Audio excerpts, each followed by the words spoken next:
saudara Lumba Mandum yang punya makbarah Syekh Baba Daud Rumi ataupun biasa disebut dengan Tunku Melaka.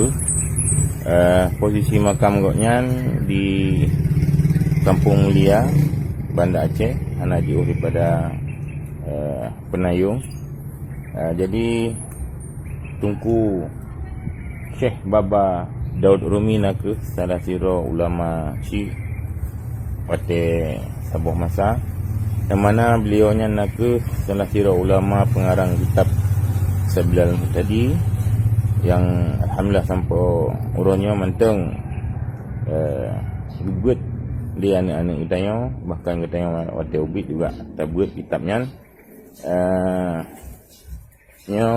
Kondisi makam di dalam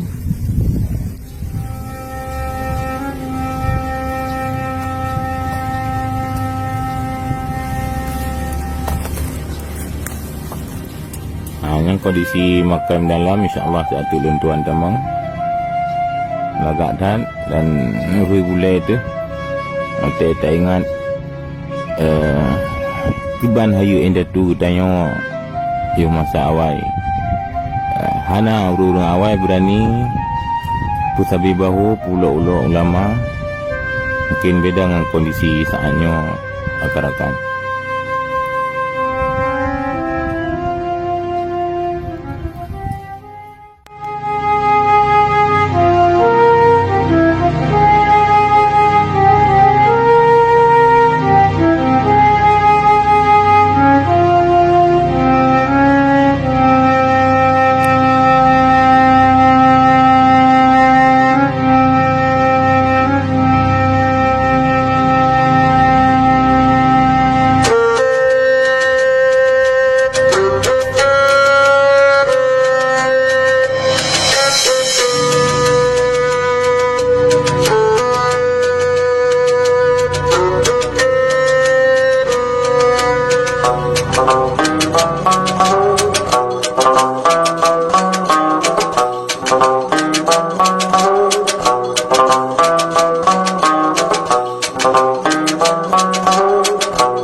Yang dimuliakan Allah, yang makbarah Syekh Baba Daud Rumi, pengarang kitab Masailul Muhtadi. Beliaunya merupakan sirah ulama Syiah masa awal di Aceh. Beliaunya merupakan sirah musafir yang rejak dari Nanggro Jiuh, iaitu Nanggro Turki, merantau ke Aceh. Kemudian sebarkan agama Islam, berkuat ikut akidah umat Islam di Aceh berasalnya, sampai karang kitab yang telah tabuh kitabnya nak Masailul Muhtadi, yang sampai orangnya manteng didakalan dan manteng gebut oleh anak-anak kitanya generasi muda Aceh kitanya. Alhamdulillah orangnya luntuan katuk lonjak ziarah kembali makam Allah yarham Baba Daud Rumi.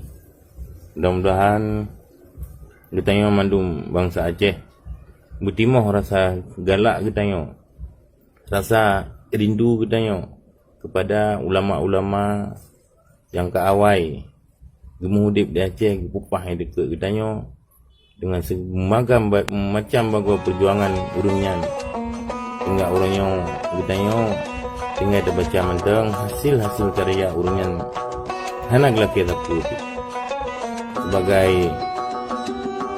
bangsa Aceh kita kitanya harus menghargai sejarah, harus tabuh nyum sejarah lebih tak tua lagi menan lagi hana mungkin awal lain ijak kena wacek ia jaga kenubah nanti kitanya menyiapkan draw sendiri yang akan dan tertim ijak jaga menan rakan-rakan bermendung.